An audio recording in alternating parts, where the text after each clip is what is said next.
in for another live stream. It's your boy Jared T. I'm here with Lottie. Lottie, how you feeling right now? I'm feeling good. I'm excited.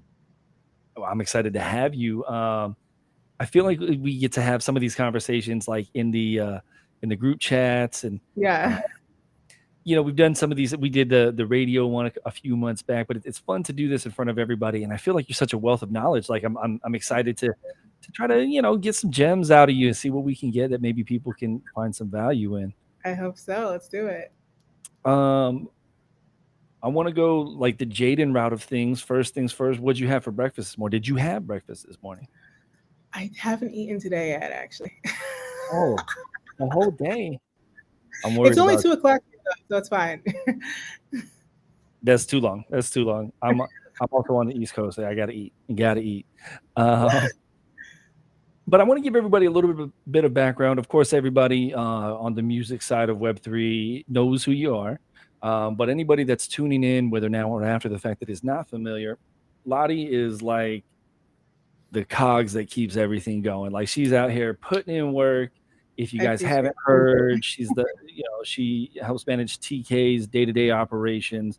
TK had a crazy big project that sold out Eternal Garden with 700 editions. Sold it all out. Couldn't have done it without Lottie. Obviously, the music is good. I would encourage everybody to go listen to the music, but Lottie contributed largely Great. to that. In addition to everything that you do with TK on a day-to-day basis, I know that you're heavy in Campfire, which for those of you that don't know, that's an artist collective doing all sorts of like cool music things. But um, Mhm. what else do you got going on? I feel like there's not any time for you to sleep, but what else you got going on? Oh man. I mean, well, outside of that, I'm someone who's really passionate about independent talent. So I have a newsletter and my own community where essentially it's just like sharing any sort of advice or resources, events, anything that is helpful to independent talent, either on the creative side or the business side. So it's been fun. That's like extremely comprehensive. How long have you been in music specifically? So I've been in music for a long time. I moved to LA in 2018 to pursue songwriting professionally. That was following like a really important win in my life. Shout out to ASCAP, who's always held me down. I won an award through them, and that kind of like lit a fire under me to really pursue songwriting professionally. So I moved to LA, was bouncing from studio to studio, was doing the whole thing, taking the meetings with the publishers and all of that, and just trying to make the dream happen. And then the pandemic happened, and then everything kind of took like interesting turns. But yeah, so songwriter at heart for sure. Love that, love that. And like, look, I'm not familiar with the awards that ASCAP gives out, but an ASCAP award, I'm sure, is not something to be taken lightly. So kudos for that. Yeah. But what I would say, and I know, just from being around you and seeing everything that you post, in the Eternal Garden chat and whatnot, um, you got to be heavy, heavy on the biz dev side. Like, I mean, how many meetings are you taking a day? What does that look like for Oh you? God. I don't even. So on a light day, I probably won't take more than three. But like Okay. on the worst day, it'll be maybe like 11 or 12. However many can fit in from like nine to Mm, five. yeah, as long as you can still keep your eyes open. Yeah. If we can't get into some of the nuance, and like you don't have to give all the sauce away, but I am sure that there's a lot of people that, from an artist perspective, that are very curious about how to get their foot in the door, type of thing. And like it starts with relationships and ends with relationships. Yeah. Um, but what does that look like for you? Like, so say you're trying to get your foot in the door. How does like maybe starting something, and we don't need to go about maintaining a relationship. There's Yeah. obviously a certain currency that goes with that. But when you're looking then to reach out to either a brand or a business or something like that to maybe open the door for the first time, what advice would you give to artists out there? I think first and foremost, like, don't think too much about reaching out to brands and businesses and things like that until you have something happening. I think a lot of times people will have like not even one song out and maybe like two posts on social media and like 5 followers and be like, okay, I want to like get in touch with Diddy and Nike and all these things. And it's like, all of these companies and very like important people, like they have so much going on. So if you don't have enough going on yourself, it's gonna be really hard for you to, one, get their attention, but two, get them to actually want to work with you. Like you want to get things to a point where really they're reaching out to you like, oh wow, this person is so fire. Like, they have a really strong community, or they have like a lot of engaging content, or they have great music. Ideally, it starts with having great music, or like music is going crazy like on Spotify or YouTube. So really just focus on your craft and building your community, and being consistent with content, and then a lot of things happen that way. I'm not against a cold DM. I love cold DMs. I love cold emails, but you have to have something that for the most part they're going to be interested in for it to be a fruitful conversation. That makes sense, 100%. You touched on some things in there that I want to get into. So like there's a lot of, so to your exact point, there's a lot of people that maybe just kind of get out there and they just go. And while that's okay, right? Like you got to start somewhere. And I think it's better to do than just talk about doing. I think there's a certain, like once you found a stride or found a lane that you feel comfortable in, there's a certain amount of like development that needs to like actually happen right there. How Mhm. much are you like going down, like are you like A&Ring for like different places? Like what's this look like from a development standpoint for you? I love that you asked that question. I actually wanted to be an A&R at one point. Like so back in the day when I was like really trying to like get on, like so funny enough, when you go to LA, you realize that everybody is like dope at what they do, and a lot of people are doper than you. So I would collaborate with a lot of people because I was like talking to like all these different A&Rs and people who are like looking for songs for this, and also like music supervisors and sync agents. And so I was like, okay, I might not have things in my catalog, or I might not be able to deliver this demo or whatever, but I know like this person, this person, this person who's like really, really dope at this genre, or has specifically this kind of music that you need. And so I would kind of like plug people in kind of like alley-oop situations. So I actually forgot that I had done that. And I still do that today, but I did it more so like when I was like super heavily active with it. But yeah, I love plugging people. Like I have a relatively great network, and so like if an opportunity comes across my desk, and if it's something that I can do, then I'll shoot my shot at it. But if it's something I'm not, and more often than not I don't have the capacity for it, I'll pass it along to someone else. And that's also why I started my newsletter, because I would have all these briefs and things coming in, and I was like, I don't have the music for this, or I don't have the time to make the music. But I have a really big network of creators that I know can do the job. And so that's how I've gotten some friends to get their first song like on a show, or different people have hit me via email being like, yeah, like my song got synced because you placed this brief in your newsletter. And I was like, great, awesome, that's what I want. So That I is love really doing cool. that. Yeah, I just want to point out there that was like probably the most subtle, like low key flex of all time. Like, yeah, I have a low key great network, but whatever. It could be better though. I mean, you know what I mean? Like Sylvia Ramon doesn't know who I am yet. Like I would love for her to know me. Diddy doesn't know who I am yet. Would love for them. So it's like there's Yeah. still ways to go. But that's interesting. So with that too, so like, um, how much are like trying to make sure that I'm not overstepping here, but as far as it goes with like with maybe like TK or something like that. So Yeah. when are you present for the creative process often, or like what's that look like? So great question. Funny enough, TK and I started out like basically collaborating. So he would have camps and different types of situations, and like I would pull up and we'd make stuff. So like a lot of his songs are like in the vault. I might not have been like actively involved in the creation process, but I was like there when it was happening. But funny enough, he's very very self-sufficient. He's a great singer, great songwriter, great producer, great engineer. So he does a lot by himself. But definitely, I'm trying to get him to collaborate more, because some really cool things come out of collaboration. So, but yeah, I'm not necessarily in the room because also I've since moved out of LA. So I'm here back in New York, and he's in LA, and he does a lot of work over there. So Yeah, I guess I was curious that like, if maybe he's got a draft of something, does he shoot it your way and like looking for feedback type of thing, or does the flow not work that way? so a lot of times, honestly, he'll just send me stuff that he did. He'll be like, "Oh, I made this song." And I'm just like, "Okay." It's like it's done. It's like it's maybe not mixed and mastered, but it's basically like recorded. I do like I will leave my notes on stuff, like whether it's like the mix or structure, but a lot of the times it's like he's kind of done the thing.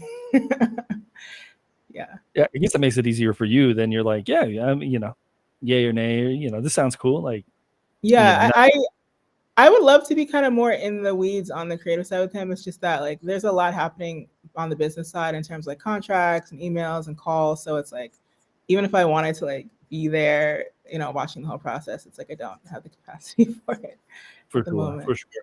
Yeah. Especially when if you guys aren't in the same spot geographically.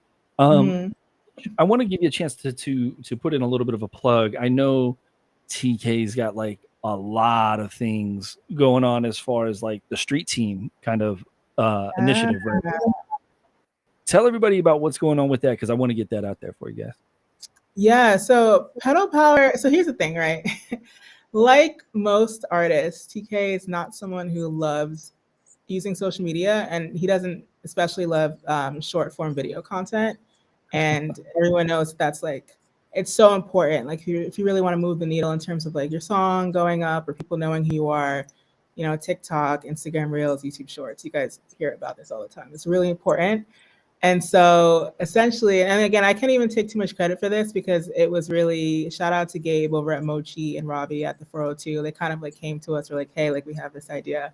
And we kind of figured out how we can incorporate TikTok and make it happen. But basically, it's a way of incentivizing his supporters to post content for him using fan accounts. So that way he doesn't necessarily have to do it as much himself. But funny enough, since this has happened, he's posted more on TikTok over the course of the past month, more than he has probably his entire time having that account. So it did like encourage him to be using his own social media more. And now we're trying to get more stuff to his own YouTube shorts and stuff. But yeah, so basically it's really like having your own digital street team and having folks be able to get your music and your songs out there. And so it's been really cool. Like we've gotten, thousands of impressions, tens of thousands of views. Like it's been helping. And also, me checking like Spotify for artists, it's actually like slowly but surely like moving the needle in that way too. So I'm like, okay, it's like working. Nothing's gone viral yet. Stay tuned.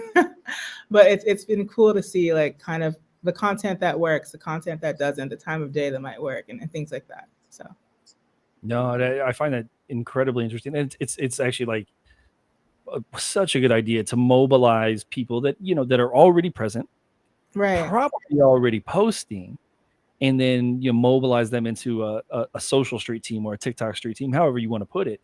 Yeah. That many more looks, and I think in terms of virality, it's hard to plan virality. It's just a numbers game, right? So Right. I think Right. that's the approach for it. And I promise I'm going to build up to a bigger thing here. So we got all that going on, and then also there's lots of remixes going out right now. Yes. How's like talk to us about that part? You know what's so funny? So there's actually two things, right? So first off, TK had a remix contest for his song Password, which is like one of his signature songs with a company called Make It. And that got like 150 or so submissions. I was so surprised. I was like, oh, wow. Like a lot of people like this song and want to do a remix to it. So I don't know if he actually picked the winner for that yet. So we got to do that. But then most recently with Arpeggi kits, essentially Eternal Garden, Master Collection was a sound kit that had 275 sounds. So like loops, one shots, all that good stuff. And then that contest has since ended, but we still need to pick the winner for that. But like a bunch of really dope artists, especially like in the Web3 space, had made some really great remixes, producers too. So yeah, it's always really cool because you never know who's one going to be interested and two who's going to make something that's actually really dope. So just kind of like listening through and being like, wow, like look how much talent like came through. This is fire. Yeah, well, and so I think that's one of those things and I think that's actually what causes the hesitation by most artists and just people out here is they're like, well, what if nobody likes it? And like, so that's why I really applaud you guys for getting out there and just doing it because also it's showing. I think it's showing a lot of the work that you guys have put in from a community standpoint, and I don't think you can force community. Like at first it's fans and then community builds, and anybody that comes to the Eternal Garden chat, they can see that. Like we get silly in that chat sometimes. It's most jokes. Yeah, it's a good time. But I love that though too. So like from the TikTok side of thing, and like that's kind of of an eyeballs thing, And then when we get on the other side, it's again is more song promotion and working on the sounds there. So all that to say, I feel like you guys are working on creating a culture. And I think, I've talked with a bunch of people here and there. Making a culture that is sustainable is probably how we get Web3 at large to hold from not just a degen side of things, but also from like an artistic side of things, especially for a musical artist. What steps do you see? Like, and sorry, I'm going to make you play God on this one from the Web3 world. We're going to take it real high on a macro level. What steps do you see that like to kind of put this on a macro scale to make this more of a sustainable thing and make this more inclusive of people that like, hey, I do want to hop in that. Hey, that TK thing sounds cool, or hey, that Lottie thing sounds cool. The campfire thing sounds cool. I want to get involved. Yeah. Like, what do you see? Well, first of all, I think it's important to try things from different angles, right? So, like for instance, like let's say, like with TK with pedal power, it's like okay, cool. Like, how can we essentially incentivize people using capital, right? Because essentially, anyone who posts pedal power, they get paid. So, an easy way to get people to do something is to pay them. It doesn't have to be anything crazy, but it's like, hey, like you can get this much money per post, and then whoever gets the most views and the most comments and the most impressions can get a prize at the end of the week. That's this much, like. Anything that incentivizes people, and again, a lot of times it's money, try that out, especially when people are in teams and groups, because then there's some like accountability aspect there. The other thing is just like creating opportunities for people to interact or engage. So whether that's like in a group chat, so like Campfire really, in a lot of ways, started out as like a group chat on Twitter, and then there were too many you only have 75 people in the chat, so it had to grow to like Telegram, and then we had to kind of make it a whole thing. So it's like a lot of times just giving people the opportunity to kind of get together and then seeing what they want to do and then figure out, okay, how can I create the programming surrounding this? And now, with that, we've had like IRL activations. We had a great writing camp at Art Basel. We have another one coming up at South by Southwest. So shout out to anyone who wants to partner or sponsor, hit me up. We got some great ones locked in. We could always lock in more. And then, that's just like, everyone knows when it comes to artists, they want to create, they want to have an opportunity to make music. So if you're like, hey, like here's a studio space you can come into for several days for free. All you have to do is fill out this application. If you're selected, then you're there. It's like, that's a great way to get people in the room, because like, okay, you were going to do this anyway, and now you get to do it with people, or with new people. And then there's opportunities for like sync or whatever else. And that's always exciting for folks.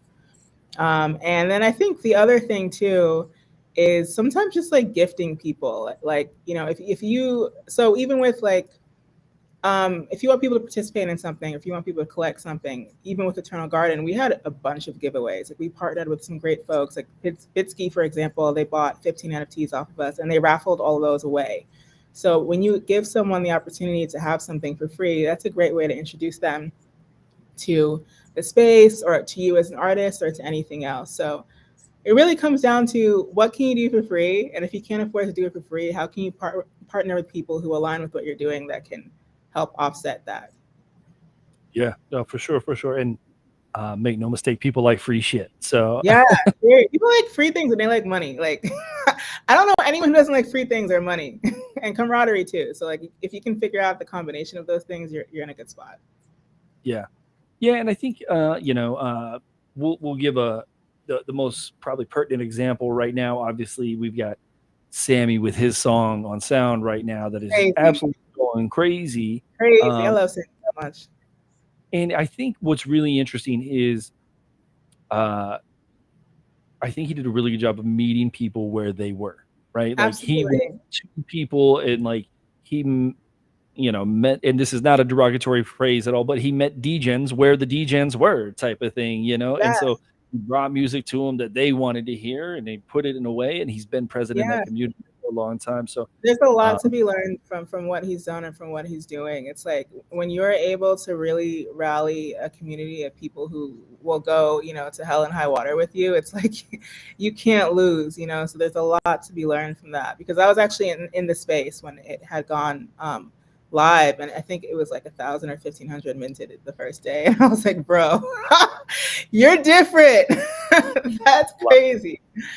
So, and again, like, you know, he has like a very like friendly price point. I think it comes out to maybe about like 12 US dollars. Like that allows like almost anyone to participate because it's not like it's 150 or 200 or $500, you know. So I'm curious to know where you stand as far as like the pricing spectrum of things. oh I'm always god. a proponent of like I like having people like I really love it when artists have both sides of the spectrum. I Yeah. don't so this might sound crazy. I don't think the middle matters as much. I think you want to have Mhm. something and you want to be able to appeal like the people that want to buy front row seats or first class tickets have Yeah. something Yeah. for them. It might sit there for a while, but I think you want to be on both sides. But I'm curious to know how you feel about For sure. No, this is something that TK and I talk about a lot because even with Eternal Garden, when we were trying to figure out the pricing, so many people were like, 0.05 is too expensive in the bear market, yada, yada, yada. And I was like, listen, we got to figure it out. And it sold out anyway. So, but I think it really comes down to you can have any sort of price point. But one, who are the people who are going to purchase that, right? It's a different type of customer for an $1,000 NFT than it is for like a $10 NFT. And also, like, what is the utility or like what's attached to it? So, what do people get for doing it? And I think once you figure out those two things, then you're kind of straight. And then you figure out, of course, like how to market it, the storytelling aspects, and all that. But there's a customer for everything, you know. And I think we're still, you know, to an extent, trying to figure that out how that works in Web3 music because I take a look a lot at what's happening at the visual art side. I'm like, oh, they got to figure it out. They're selling out pictures for like 100 ETH, and no question, right? So it's like, it's not that the consumers don't exist. It's more so figuring out, one, how do you appeal to them? Two, how do they become invested in what you're doing? And three, like, again, what's the utility you're offering for that? And once you get all those pieces kind of put together, then that's it. So you just opened up a door. I'm scared now. What I really find interesting. So when we start to talk about the visual side of things, there's this weird kind of mindset I find that people are like, oh, it's visual art, I do this, and then the second you move to music, people are like, no, it's music, and like it's very very interesting to me. And then also like not even from a collecting standpoint, I find that the majority as a whole, it's not everyone, the majority as a whole are not very open to at least new genres of music or even music that like they don't see other people listening to. And I think Mhm. there's a little bit of like some of that going on in Web3. So like maybe the names aren't necessarily recognized as much as like Right. the top 40s or whatever. Yeah. But how do we, you know, to draw that parallel to where, you know, you don't have to convince me. I collect the shit out of music, right? Same, same. Like I got one of ones and like all this stuff. But Yeah, same. in general, why do you think there's such a disconnect from visual arts to music? You know, I think this is something that is an issue beyond Web3. Like, even in the traditional music space, is there a museum for music? You have the Met, you have the Guggenheim. That's all visual, you know, to an extent, visual art, right? It's like sculpture, it's paintings, it's this and that. But I think, again, for the longest time, there's been sort of this, I don't want to say devaluation of music, but people don't think music should cost money or they don't think it should be expensive. Whereas, like, again, you have like an Which is auction crazy. for like a painting that can go for like 20 million without a doubt, but no, but even no one will even pay for like, even like some of the biggest celebrities, like a one of one might go for like 100,000 or 200,000, you know, and that's considered a lot. So it's just, I think it's just the perspective of how visual art is valued in comparison to music. And it's in some ways like unfortunate, but also it's like, especially with like the introduction of streaming and all that, it's like okay, like you can pay $10 a month if you want to. You don't even necessarily have to, and you can get all the songs ever created known to man in the world. So then where do you go from there? Right? Because at least before that, people were at least going to pay, you know, $15 for like an album CD, or, you know, they would go outside of their house to get things. It's just like so many things have changed with the introduction of different types of technologies. And it's like, I don't know if it is necessarily possible to have that shift in people's minds that music is as valuable as other art forms. Which is crazy. I'll add this piece to it because I think that like music, and it's not to say that art doesn't touch us. Absolutely, Mhm. visual art touches Yeah. us. But music, I mean, how many times have you caught yourself in your car probably singing at the top of your lungs, or in your shower, in Right. your house, or whatever, or Right. you go to a concert and like there's like almost a literal connection because everybody's sitting here singing the same song, vibing type of It thing. totally shapes and transforms our lives on every level. It's like imagine commercials without music, or It would be imagine weird. like So it's like even when I see visual art, so when I see visual art that comes across on Twitter, as good as the art may be, and there's some kind of loop with it, and there's no audio aspect, whether it's either just sound effects or music, I'm like, this is weird. Like there needs to, like, you can see that yeah, there, as weird as that might sound, you can see that there should be some sort of audio right. element to But the it. thing is, like you've already said, you can attach that audio aspect, and that in some ways might bring the value of the art down. So I get it's like it's funny because there have been a couple of music artists in the space who have launched like PFP projects that have done crazy well. Like, OpenSea like levels broken. And I'm just like, wow, that's interesting. That's very interesting. So the best example I can think of when we talk about something music being valued as far as art is concerned is I think of the Wu-Tang album that Martin Shkreli bought. Yeah, that was yeah. Yeah. Right. And then like obviously like there's all sorts of things that comes with that particular buyer. However, that aside, um, there's different things like that. And not everybody, so like obviously that's Wu-Tang, right? Like, and this is like, they're as legendary gets, but like Right. there are things like that. Like I could be behind, but like nobody else is like. I think he had to sell the album to someone else. Was it one of the But Downs that also bought? think about the fact that they had to be Wu-Tang to even accomplish that. You know what I'm saying? It's like that. It's just Or interesting to me because, like, just to bring it back to Web3 for a little bit, there are people who, have been in the Web3 space maybe only a few years, but they've built up enough, I don't want to say clout, but let's just say clout, or like enough of a reputation that they can sell a photo or, a drawing or whatever for 100 ETH. There have been music artists that have not been able to even do 10% of that for a one of one. So again, it's like, it just goes to show you like the parallels. It's like, it takes so much more to be able to monetize music on a lot of different levels, and it's interesting. it does, but then like if in even so, we'll take it as a step down from Wu Tang, and then we'll go to Nipsey, right? When Nipsey did a Mm-hmm. thousand copies, right? Mm-hmm. Uh, Obviously, that would be an NFT edition equivalent, but you Yeah. know, when he did that, like Nipsey wasn't like anywhere near like a Wu Tang status type of True. thing. So True. like I think it's possible. I think it's just more of maybe some people stepping out and trying to do that, not just in the Web3 side, but also in the more Yeah, I traditional side. agree. I agree. And he's someone like an incredible example, Nipsey Hussle, because he had so much conviction in the value of his work. Right? He was just like, yeah, like these should cost $100 per or $1,000 per, and there was no one who could tell him otherwise. And I think also like when people see the kind of conviction that you have in your work, like that moves them too because you believe so much in yourself and what you created. And of course, he's like super talented artist, rest his soul. But yeah, there's levels to it for sure. Yeah. So it's interesting. I like having these talks with people because like, and who knows, maybe somebody will hear us in passing and they're like, oh shit, I can go do this and that type of thing. And so like, even in the smallest sense, I think sometimes having these conversations in public are important. Um, Yeah. I'm curious for you guys because I know you guys are super busy. I know TK's traveling right now. Oh Um, God, yeah, he's in Berlin is- right now. I mean, that sounds like fun. What do you guys got going for the rest of the year? What is the quote unquote roadmap look like for the rest of 23?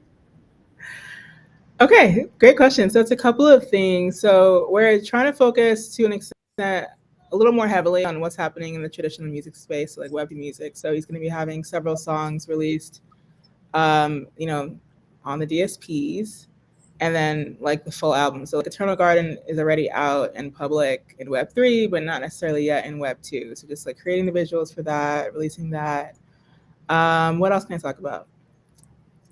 There's just so many things that are happening that I can't say. So it's like that's why I just tell everyone like subscribe to his Laylo, because then like when something happens, if something drops, then you'll know.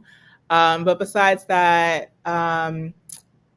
Campfire, again, which TK founded, we're having our writing camp at South by. So if you're trying to be a part of that as creative, make sure you apply. If you're trying to be a part of that as a partner or sponsor, holla at your girl. We can get that situated. And that's going to be epic. So I'm super, super excited. Besides that, what else? I feel like I just can't say. What about you? What about you specifically? What do you? What am I doing? Yeah. I have a lot of things happening. It's so funny because a lot of the things I do aren't things where I can like announce. Fair enough. Listen, if you're trying to be tapped in with what I'm doing, join my community on Twitter, because there's a lot of people in my DMs. I feel so bad in my emails, and I'm getting back to y'all. I am. But if you want a quick response from me, get in my Twitter community because I answer questions relatively often. And then, or like literally just tweet me. I wish people would just tweet me on Twitter. If you tweet me publicly, I'm gonna have to respond because then I can't like ignore you as much. Whereas my DMs are so overwhelming, I'm like, I can't look at this for like the rest of the day. Also my newsletter. If you're a rising creative or an executive trying to do your thing in the music industry, traditionally or in Web3, check out my newsletter because there's always things in there. And if you're not subscribed, you are missing out, honey.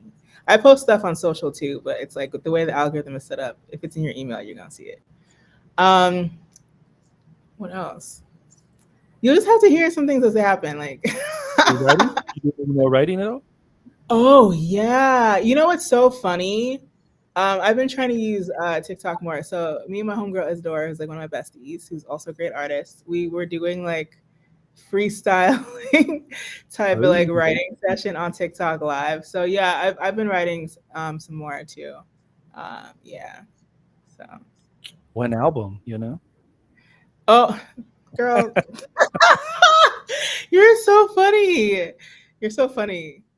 You're hilarious. But I won't hold you anymore. We've hit our 30 minutes here. I want to say thank you so much for sharing the time with me. I appreciate it. I enjoy talking to you. We got to have more of these when you guys got news to drop.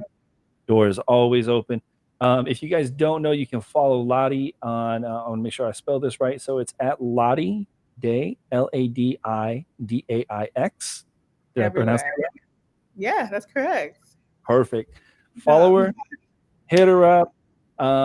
She's super friendly most of the time. You've always seen my friendly. I think it's only TK who hasn't seen my friendly side. We got to hear those stories offline. But thank you again, everybody. Check us out. You'll be able to listen to this and share with anybody after the fact. And until next time, peace.